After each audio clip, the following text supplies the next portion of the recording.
नमस्कार, बहुत स्वागत है आप सभी का स्वदेश न्यूज में। मैं हूं आपके साथ पूजा यादव और चुनाव में कोरोना की रैली। जी हां, आज हम इस महत्वपूर्ण विषय पर चर्चा करने वाले हैं।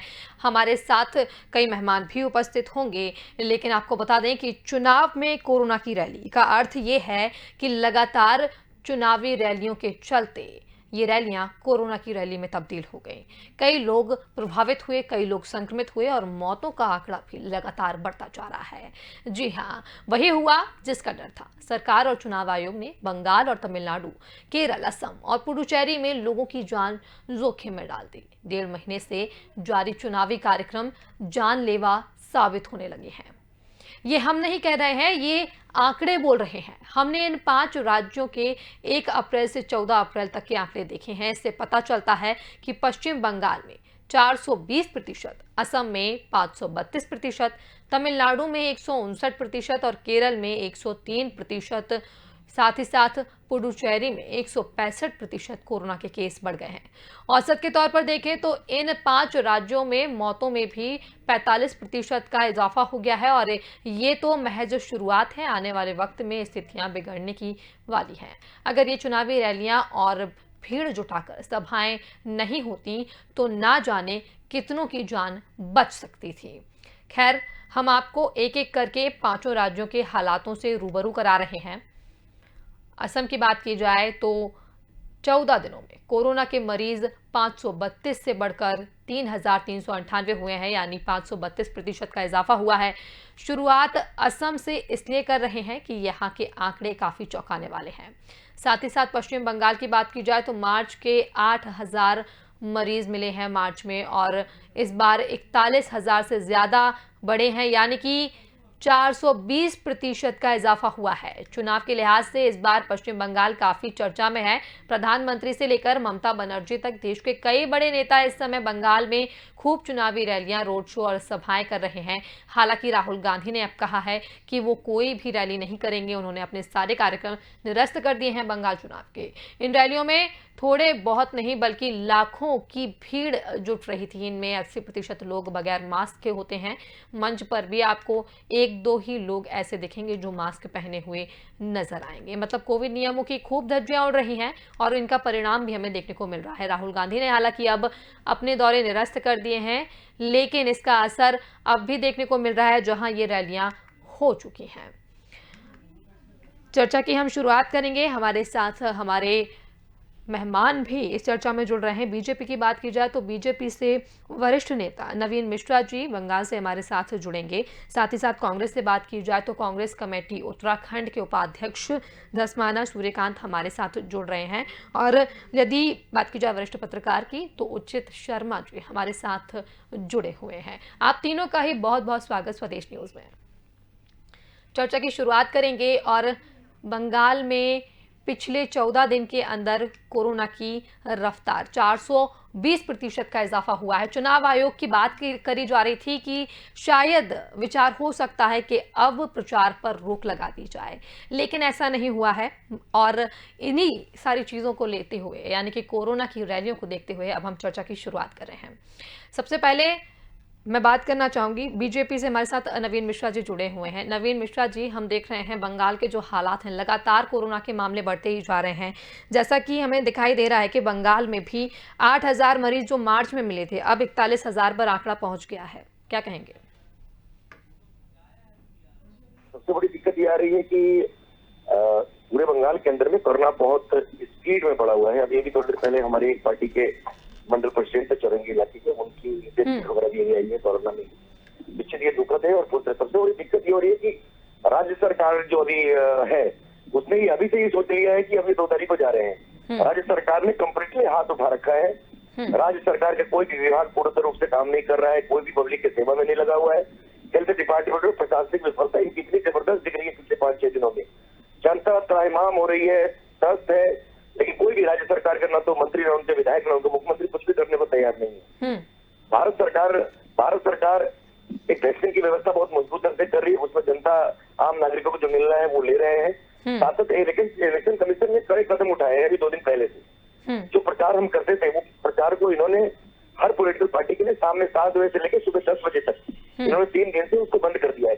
परसों हमारी भी मंच थी, हम लोग मंच पे ही थे। उस समय सूचना आई हमारी मीटिंग शुरू हुई, 5 मिनट 10 मिनट के अंदर ही हमने बंद कर दिया, क्योंकि हमको अचानक ही पता लगा कि नोटिफिकेशन आ गई। तो बंगाल में इलेक्शन कमीशन ने एक मजबूत कड़े कदम उठाए हैं, कुछ नए नए गाइडलाइंस भी दिए हैं जो पॉलिटिकल पार्टी के लोगों को मानना चाहिए।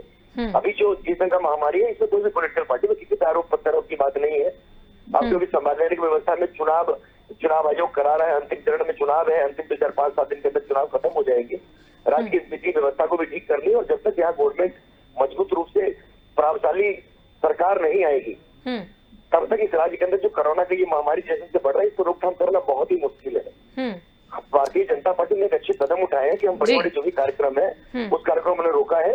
हम छोटी छोटी रोककर सभा 10-20 लोगों के साथ में बैठ के चर्चा, मास्क सैनिटाइजर को हम यूज कर रहे हैं, और घरों मीटिंग हम कर रहे हैं। सुबह 10:01 से शुरुआत करते हैं और 6:49 पर हम सारे कार्यक्रम को खत्म कर देते हैं। कि हमारे पॉलिटिकल पार्टी से भी यही मांग कर रहे हैं कि अभी ज्यादा कोरोना वायरस का महामारी एक ऐसी महामारी है जो हमारे आम नागरिकों के लिए है, इससे बचाव के लिए हम सबको मिलके, प्रशासन हो, डॉक्टर हो, हॉस्पिटल हो, हम सब लोग की मदद करना चाहिए। पश्चिम बंगाल में किसी भी सरकारी नवीन जी, ये महामारी तो मार्च से ही फैल रही है। मार्च में जब सिर्फ 8,000 मरीज ही थे, उसके बावजूद भी बंगाल में लगातार रैलियों का दौर जारी रहा। चाहे हम किसी भी पार्टी की हम बात नहीं कर रहे हैं, क्योंकि सभी वहां प्रचार कर रहे थे, चाहे हम टीएमसी की बात करें, हम बीजेपी की बात करें, सभी प्रचार वहां पर कर रहे हैं और लगातार रैलियों में भीड़ देखने को मिल रही है। ना कोई गाइडलाइंस का पालन होता है, ना ही जान की परवाह होती है, सिर्फ और सिर्फ चुनाव, और इसी वजह से कोरोना की रैली में ये तब्दील हुए हैं। बिल्कुल पूजा जी, मैं आपकी बात को स्वीकार करता हूँ कि ऐसा हुआ है। मात्र चुनावी समर था, हर पॉलिटिकल पार्टी के बड़े नेताओं की मीटिंग हुई है। कार्यकर्ताओं में, हर पार्टी के पॉलिटिकल पार्टी कार्यकर्ताओं में खूब उमंग होता है चुनाव में, सब उसमें लगे थे, बट एक सामाजिक दृष्टिकोण से बहुत अच्छी चीज नहीं रही। अब हम ये समझ पा रहे हैं कि इसका जो परिणाम पश्चिम बंगाल में इनको देखने को मिल रहा है, लेकिन हम आशा कर रहे थे कि राज्य सरकार, हेल्थ डिपार्टमेंट, इनकी जो भी एजेंसी जो स्टेट गवर्नमेंट की है, तो सेंट्रल की मदद से इसको रोकथाम करेगी ताकि आम जनता को हम बचा सके। लेकिन जिस तरह से राज्य सरकार ने हार मान लिया है, चुनावी समर के इस माहौल में उन्होंने हार मान लिया है, मुख्यमंत्री नगर में हो गई है, उनके हेल्थ मिनिस्टर का पता ही नहीं है, सारी सरकारी एजेंसी उनको चले हो रही है पश्चिम बंगाल में। हम तो चाहते हैं कि भाई 2 तारीख तो पद में बैठे हैं, अभी तो जनता का मत मतदान पेटी के अंदर है, जो रिजल्ट आना है वो 2 बजे के आएगा। भारतीय जनता पार्टी बनाएगी सरकार, आप पुनर्विचित होंगे, ये तो 2 तारीख को पता लगेगा। लेकिन राज्य सरकार को जब तक उनके पद पर रहना चाहिए, मुख्यमंत्री को या उनके मंत्री को या जो भी उनके एजेंसी है, उनको जनता के सेवा के हाथ में खड़ा करना चाहिए। एक भी सरकारी हॉस्पिटल में ना तो कोई मेडिसिन की व्यवस्था मिल पा रही है, ना डॉक्टर की व्यवस्था है, ना सरकारी बेड मिल रहे हैं, लोग करा रहे हैं, त्राईमाम हो रहे हैं। तो पॉलिटिकल पार्टी के जो लोग हैं, हम लोग दौड़ कर एम्बुलेंस और ये सब में लगे हुए हैं। हमारे कार्यकर्ता प्रचार छोड़ करके आजकल वो सैनिटाइजर कराने में लगे, सैनिटाइजर बांटने में लगे हैं 7-8 दिनों से, हम मास्क बांटने में लगे हैं। वो बहुत अच्छी बात है जी, बिल्कुल नवीन जी।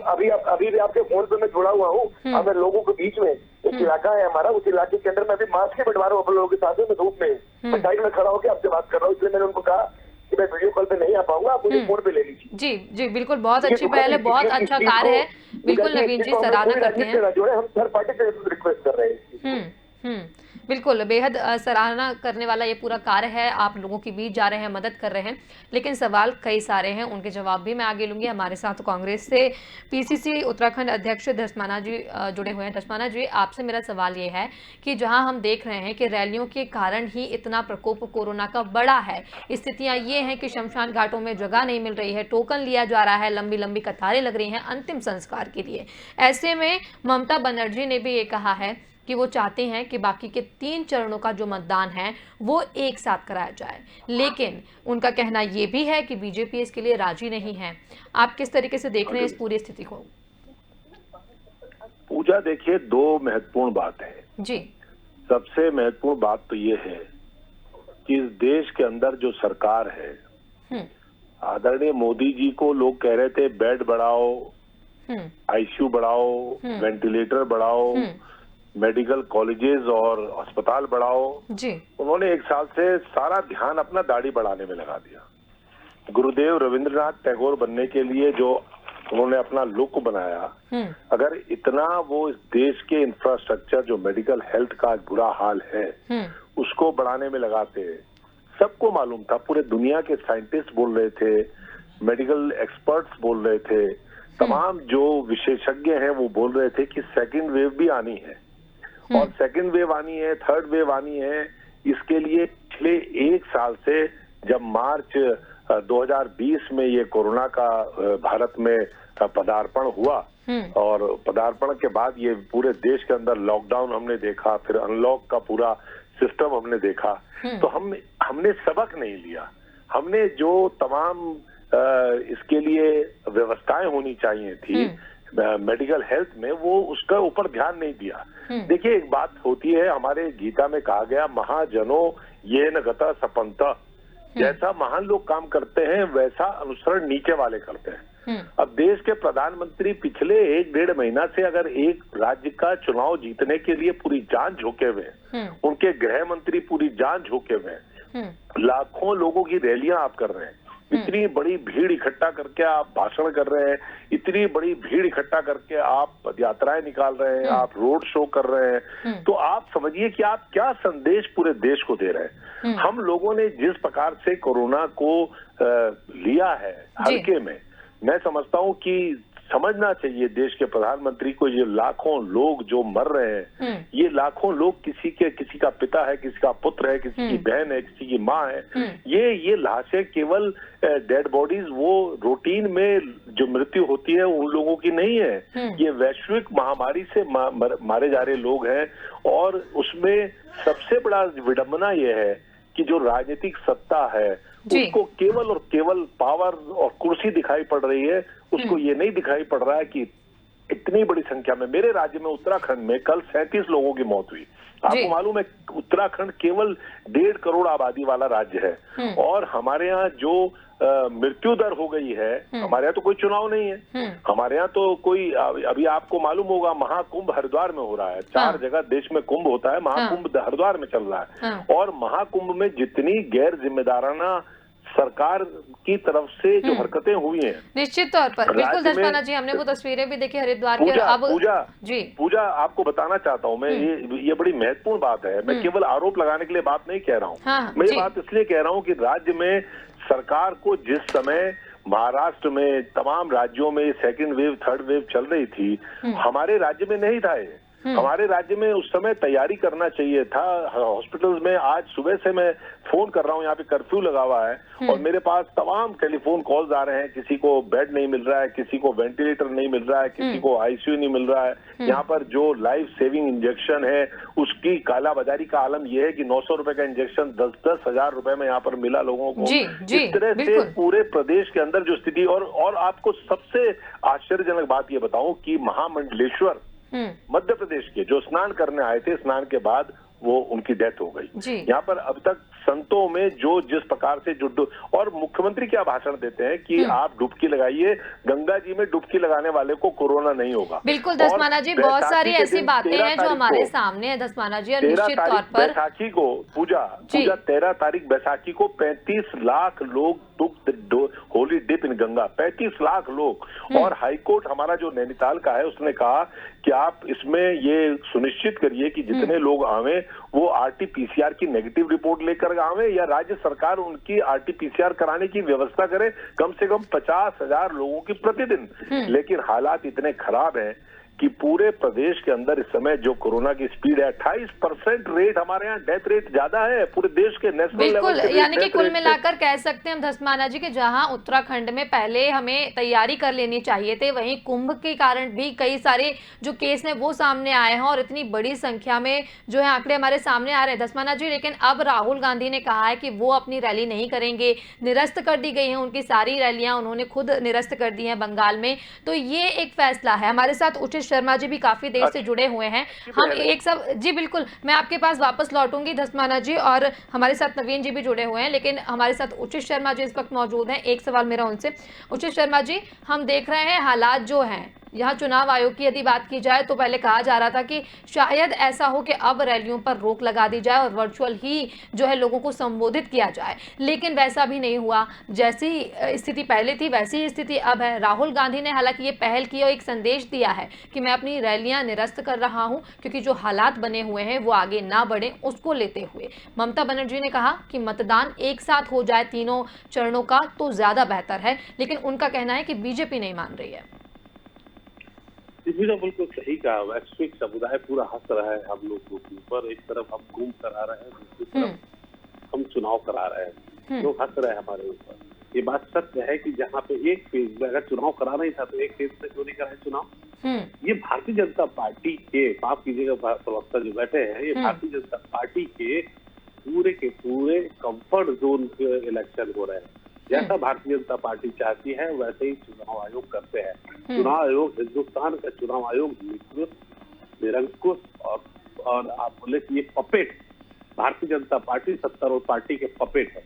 मैं बिल्कुल बेबाकी से अपनी बात रखूंगा कि जिस तरीके से ये एक कोरोना के प्रकोप पर ढकेल रहे हैं बंगाल को, दमोह को, मध्य प्रदेश को, ये पूरी की पूरी चुनाव आयोग की गलती नहीं है। भारतीय जनता पार्टी, कांग्रेस पार्टी या जितनी भी लोकतांत्रिक दल है, राजनीतिक दल है, ये अगर चुनाव रैलियां कर रहे हैं तो ठीक है, लेकिन चुनाव आयोग की ड्यूटी क्या है? उनको तो एक फेज में करना चाहिए था ना। पांच फेज में चुनाव आप किसके कहने पे करवा रहे हैं? आप किसके पपेट है? आप किसके बोलने पे काम कर रहे हैं? आखिर आपके पास तर्क क्या है कि आप इस तरीके के आप चुनाव कंफर्ट जोन में, आप भारतीय जनता पार्टी के कंफर्ट जोन के हिसाब से आप चुनाव की डेट घोषित करते हैं? बिल्कुल गलत। कुंभ बंद होना चाहिए कि पूरे के पूरे ये केंद्र बैठी सरकार इस चीज की जिम्मेदार है। अगर कुछ गलत होता है हिंदुस्तान में तो उसकी बैठक केंद्र की सरकार जिम्मेदार रहेगी। बंगाल में हो, चाहे मध्य प्रदेश में हो, चाहे आपका कुंभ हो, इसके लिए पूरी पूरी केंद्र सरकार जिम्मेदार है। जी बिल्कुल। आप क्या चाह रहे हैं? आप चुनाव आयोग है, संवैधानिक संस्थाएं हैं, आप ये रोल निभा रहे हैं। आप चुनाव ऐसी डेट दे रहे हैं, कोरोना काल आप बोल रहे हैं। भारतीय जनता पार्टी के प्रवक्ता को मैं सुन रहा था कि वो सैनिटाइजर और मास्क बांट रहे हैं, तो क्यों बांट रहे हैं? वहाँ जग जाहिर है क्यों बांटेंगे आप, तो फायदा होगा तो ही बांटेंगे। आप छत्तीसगढ़ में, उत्तराखंड में, तो मध्य प्रदेश में तो नहीं बांट रहे हैं। कहाँ बांट रहे हैं? आप जान रहे हो किस चीज के लिए बांट रहे हैं? अगर आपको वाकई लोगों से मोहब्बत है, लोगों से प्यार है, आवाम से प्यार है, तो आप जो जहाँ पे कोरोना आपके चुनाव नहीं है वहाँ बांट के दिखाइए ना। वहाँ क्यों नहीं बांट रहे? विश्व की सबसे बड़ी पार्टी है आप, बहुत धन है आपके पास, अपार धन है, तो बांटिए ना। क्यों नहीं? आखिर इसमें झोंका भी तो आपने है। नवीन जी हमारे साथ जुड़े हैं कि इस तरीके का चुनाव, इस तरीके का कुंभ, इस तरीके का दमोह में जहाँ पे खुद कैंडिडेट को कोविड हो जाता है वहाँ भीड़ इकट्ठी कर रहे हैं, क्या है? इसकी जिम्मेदार चुनाव आयोग है, केवल और केवल चुनाव आयोग। बिल्कुल, चुनाव आयोग के पास ये पावर है कि वो चाहे तो नियंत्रण कर सकते हैं, लेकिन जनता की जान से भी इस तरीके का खिलवाड़ किया गया है, इस पे भी काफी ज्यादा सवाल हैं। यानी कि कुल मिलाकर सरकार और चुनाव आयोग की ढील भी इसे कहा जा रहा है। नवीन जी, कई सारे सवाल खड़े हुए हैं, खुद उचित शर्मा जी की बात आपने सुनी है, क्या कहेंगे?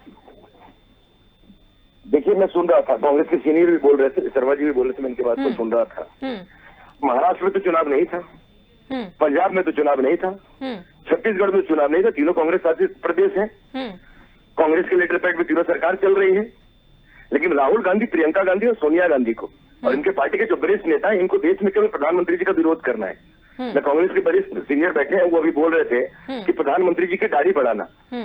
प्रधानमंत्री जी कोविड काल से अपनी दाढ़ी कटवाने का नहीं कटवा रहे थे। राहुल गांधी जी का बहरूपिया तो नहीं है, जिनके दादाजी का नाम है फिरोज गांधी, फादर का नाम राजीव गांधी।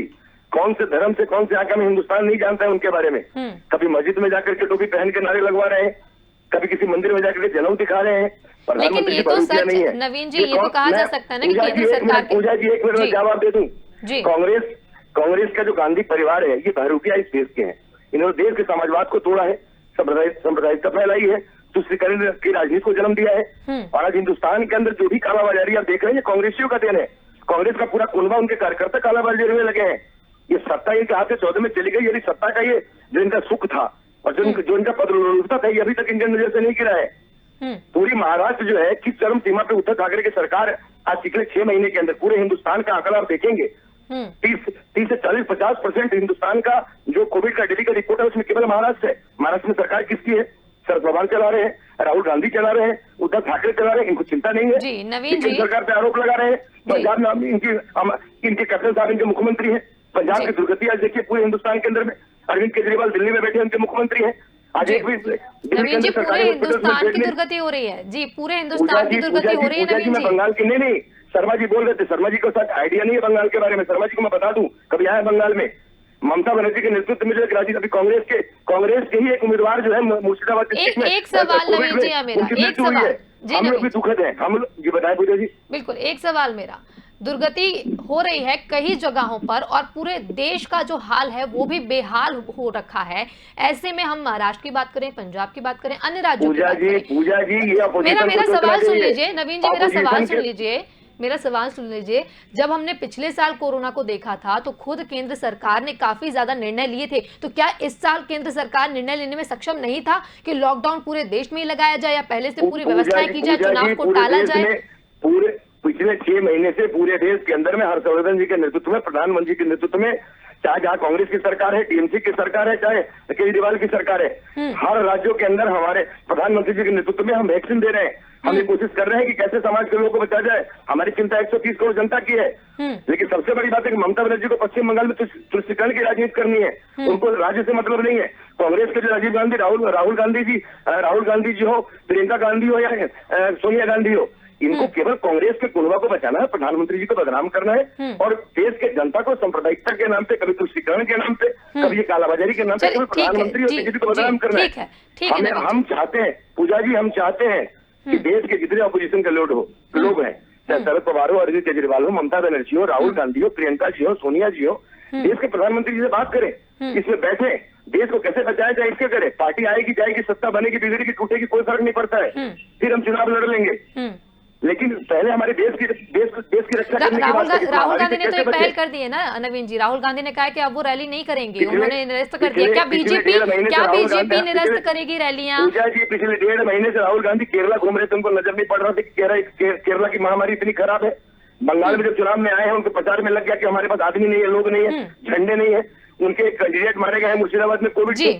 तो राहुल गांधी ने ये पहल की, मैं स्वागत करता हूँ इस पहल का, चलो उन्होंने किया है, लेकिन चुनाव के अंतिम दौर में चुनाव इलेक्शन कमीशन बहुत मजबूती से काम कर रहा है। क्या बीजेपी अब इन रैलियों पर रोक लगाएगी? मेरा आपसे सीधा सवाल, क्या इन परिस्थितियों को देखते हुए? जनता पार्टी ने लगभग प्रोग्राम को बहुत सीमित कर दिया है। हम वर्चुअल रैली कल ही हमने एक प्रोग्राम देखा जहां प्रधानमंत्री नरेंद्र मोदी बंगाल में 2-2 जनसभाएं कर रहे थे, तारीफ कर रहे थे कि 1/4 हिस्सा पहले आया था, लेकिन अब जो है संख्या ज्यादा है, वो खुश है जनता को वहां पर देखकर।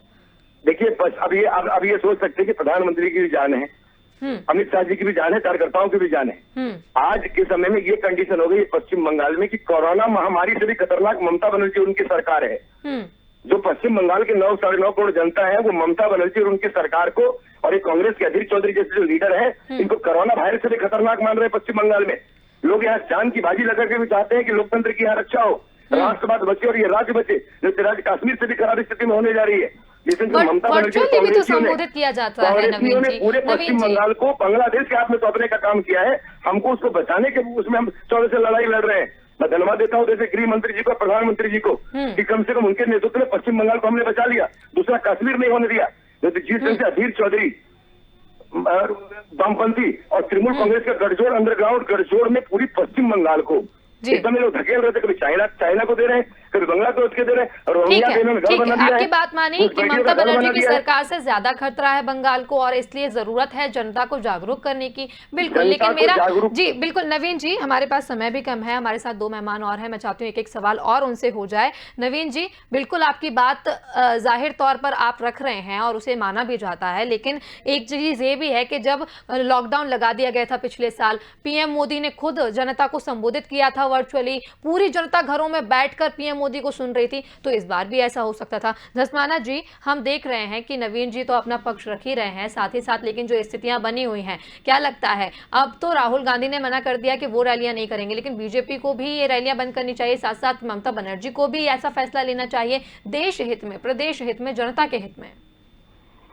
पूजा देखिए, मैं सबसे पहले तो आपकी चर्चा में जो सत्य बात है उसको सुन करके जिस प्रकार से भाजपा के प्रवक्ता बौखलाए और व्यक्तिगत गाली गलौज पर उतर आए, मैं कोरोना पे चर्चा कर रहा हूँ आपसे। कोरोना पे चर्चा करते हुए बिल्कुल चर्चा कोरोना पर ही हो, चर्चा रैलियों पर ही हो। बिल्कुल वाजिब सवाल आपने उठाया। देखो, देश का प्रधानमंत्री कौन है? देश का प्रधानमंत्री है नरेंद्र मोदी जी।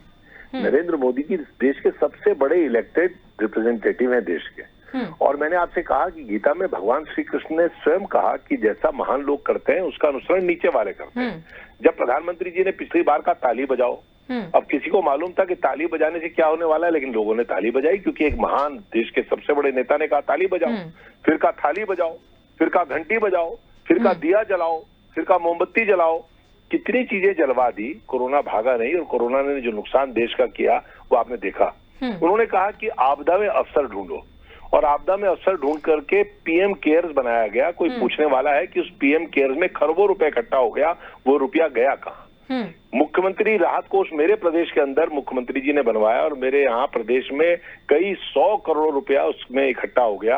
आज हालत ये है कि पिछले बार के कोरोना से जो लॉकडाउन हुआ उससे ग्रसित लोग आज मेरे पास आ रहे हैं और पूरे प्रदेश के अंदर हजारों बच्चे ऐसे हैं जो फीस देने के कारण, न देने के कारण, जिनका एडमिशन खत्म हो गया, जिनके रिजल्ट डिक्लेयर नहीं हो पाए। 1 रुपया की मदद न तो केंद्र ने करी और न राज्य ने करी।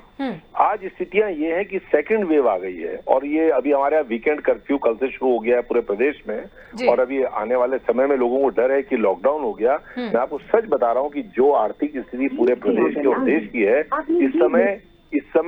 इस समय लोग जो है आत्महत्या करने की कगार में यहाँ पर प्रदेश में आए हुए हैं। लोगों के पास रोजगार खत्म हो गए, नौकरियां खत्म हो गई हैं। जो बड़े बड़े जगह मल्टीनेशनल्स में लोग करोड़ों रुपए का, लाखों रुपए का पैकेज ले रहे थे, उनकी नौकरियां चली गई हैं और स्थिति बहुत भयावह हो रही है। लेकिन सबसे बड़ी बात यह है कि देश का जो सबसे बड़ा नेता है वो अपने गृह मंत्री को साथ में लेकर के 1-1.5 महीने से सीधे पूरे पश्चिम बंगाल में घूम रहा है, रैलियां कर रहा है, कोरोना का बम बना हुआ है, खुद लाइव बम बने हुए हैं दोनों। और जिस प्रकार से पूरे पश्चिम बंगाल को आप ये गालियां गरिया रहे थे अभी ममता बनर्जी के खिलाफ कांग्रेस चुनाव लड़ रही है, मैं उनका कोई पैरोकार नहीं हूं, लेकिन आप ये देखिए कि देश के प्रधानमंत्री के रूप में जो आपकी भूमिका होनी चाहिए थी, जो इस समय देश को आपने पिछली बार ट्रंप नमस्ते करवाया, लाखों लोग अहमदाबाद में, आज गुजरात की हालत देखिए, एक चिता में 5 लोग जल रहे हैं, आज ही की खबर है अखबारों में। स्थिति इतनी विस्फोटक है पूरे के पूरे गुजरात में और प्रधानमंत्री जी जो कई बार मुख्यमंत्री बने उस राज्य के और आज देश के प्रधानमंत्री हैं, उस गुजरात की कृपा से उस गुजरात में लोगों को मरता हुआ छोड़ करके पश्चिम बंगाल की चिंता कर रहे हैं। भाई करनी चाहिए आपको चिंता, लेकिन आप केवल कुर्सी के लिए चिंता क्यों करते हैं? आपने कहा था बिहार के लोगों निश्चित तौर पर यदि फैसले पहले लिए जाते कठिन तौर पर और सख्ती बढ़ती जाती तो ऐसे नजारे हमें देखने को नहीं मिलते कि एक चिता पर 5 लोग हैं, भीड़ है। दसमाना जी, आप क्या समझते हैं आप कि कितना जरूरी है इन रैलियों को रोकना, कितना जरूरी है चुनाव आयोग का अब सख्ती दिखाना? पूजा चुनाव आयोग तो पालतू है, इनका पालतू। मैं आरोप लगा रहा हूं कि जिस प्रकार से आचरण चुनाव आयोग कर रहा है, ये इस देश की सारी, अरे टीएन सेशन को देखिए ना, पूरे राजनीतिक सिस्टम को जिसने ठीक कर दिया था, पूरे राजनीतिक सिस्टम को, और आज पूरा चुनाव आयोग बिना दांत का बना हुआ है, उसके दांत ही नजर नहीं आते कहीं। मतलब आप भारतीय जनता पार्टी के उसके कन्वीनियंस से, उसकी सहूलियत के लिए आप देश के अंदर सारा चुनाव। दसमाना जी जवाब ले लेते हैं। नवीन जी, चुनाव आयोग और बीजेपी की सांठगांठ है ये लगातार। क्या करेंगे? चुनाव आयोग की तो तारीफ कर ही रहे हैं वो, मैं आपको बता रहा हूँ, चुनाव आयोग की तो तारीफ कर ही रहे हैं। मैं ये कहना चाह रहा हूँ कि आज इतना लंबा चुनाव पश्चिम बंगाल में ले जाने की आवश्यकता क्या थी? आवश्यकता केवल एक थी कि प्रधानमंत्री मोदी जी दाढ़ी बढ़ा करके पूरे पश्चिम बंगाल की, उनका बस चलता तो एक विधानसभा की कॉन्स्टिट्यूंसी में जाके भाषण करते। आज जो हालत है पूरे देश के अंदर कोरोना की, उसके लिए अगर कोई एक आदमी जिम्मेदार है तो वो नरेंद्र मोदी जी हैं, उनकी पूरी सरकार है। और आज पूरे पश्चिम बंगाल से लेकर के उत्तराखंड तक और पूरब से लेकर पश्चिम तक, उत्तर से लेकर दक्षिण तक, पूरे देश के अंदर ये महाराष्ट्र, पंजाब और छत्तीसगढ़ गिनाना शुरू कर देते हैं जिस समय हम इनसे बात करें। लेकिन आज पूरे देश के अंदर जब आप ताली बजवा सकते हो, थाली बजवा सकते हो, चिमटा बजवा सकते हो, दिया जलवा सकते हो, तो आप पूरे देश को सेकंड वेव के लिए कोई संदेश नहीं दे सकते। आप इस चुनाव को निश्चित तौर पर राहुल गांधी ने अगर रैलियां किया जा सकता था। दसमाना जी, हमारे पास समय की बहुत कमी है। उचित शर्मा जी, हम भी देख रहे हैं जो हालात बने हुए हैं। आपने भी कहा कि चुनाव आयोग और बीजेपी दोनों ही मिलकर वहां निर्णय ले रहे हैं और वो चाहते तो निर्णय पहले भी ऐसा लिया जा सकता था कि जनता की भलाई हो। क्या लगता है शर्मा जी, आपसे ही ये सवाल है मेरा कि अब क्या फैसला सरकार को लेना चाहिए जो जनता के लिए उचित हो, या फिर वो नहीं लिया जाएगा और सिर्फ अब भी चुनावों को ही, रैलियों को ही ज्यादा महत्वाकांक्षा दी जाएगी, ज्यादा इंपॉर्टेंस दी जाएगी? लेने में आप बहुत लेट हो चुकी है। जो होना था अभी तक हो गया, जो दुष्परिणाम इस तरह आपको पड़ेगा आगे आने वाले समय पे, अभी कुछ हफ्तों में ही वहाँ पे आ जाएगी, रिजल्ट भी आ जाएगी। अब कोई भी डिसीजन लेने से कोई तुक नहीं है। लेकिन सवाल ये है कि देखिए, दोनों ही पार्टी के प्रवक्ता है, दोनों ही पार्टी अपने प्रवक्ता अपनी पार्टी का पक्ष रखेंगे। लेकिन मैं एक आवाम का पक्ष रख रहा था, जनता के पक्ष रख रहा था, जनता का उसका पक्ष रख रहा था कि उसमें जो चुनाव आयोग की भूमिका है जी वो बड़ी बिल्कुल संदिग्ध बिल्कुल है। उचित जी, समय की कमी है हमारे पास और इसलिए हमें इस कार्यक्रम को फिलहाल यहीं समाप्त करना होगा। और हमने आप तीनों से ही बातचीत की है। निश्चित तौर पर ये कह सकते हैं कि इन रैलियों को और इन चुनावों को पहले ही रोक देना चाहिए था या कुछ ऐसा रास्ता निकालना चाहिए था कि जनता तक ये कोरोना इस प्रकार से ना फैलता कि हर किसी के लिए जहर बन जाता। तो हमारे साथ बीजेपी से नवीन मिश्रा जी जुड़े हुए थे, कांग्रेस से धर्माना जी और वरिष्ठ पत्रकार उचित शर्मा जी हमारे साथ जुड़े हुए थे। आप तीनों का ही बहुत बहुत शुक्रिया हमसे जुड़ने के लिए और तमाम चर्चा के लिए। तो कोरोना की रैली, जी हाँ, चुनाव में कोरोना की रैली पर हम चर्चा कर रहे थे। लगातार सरकार की ढील, चुनाव आयोग की ढील है जिसके कारण जनता की जान पर बन गई है और सारी रैलियों की वजह से अब जनता की जान जोखिम में है। लेकिन सवाल वही कि राहुल गांधी ने तो रैलियां निरस्त कर दी, ममता बनर्जी ने तो कह दिया कि एक साथ मतदान हो जाए, लेकिन बीजेपी अब क्या फैसला लेती है और इस पर चुनाव आयोग क्या निर्णय लेता है? क्या जनता के साथ और जान के साथ ऐसे ही खिलवाड़ किया जाएगा या फिर कोई सख्त रुख अपनाया जाता है? अभी देखने वाली बात है। तो स्वदेश न्यूज के इस खास कार्यक्रम में फिलहाल इतना ही। देश और दुनिया की तमाम खबरों के लिए देखते रहिए स्वदेश न्यूज। नमस्कार।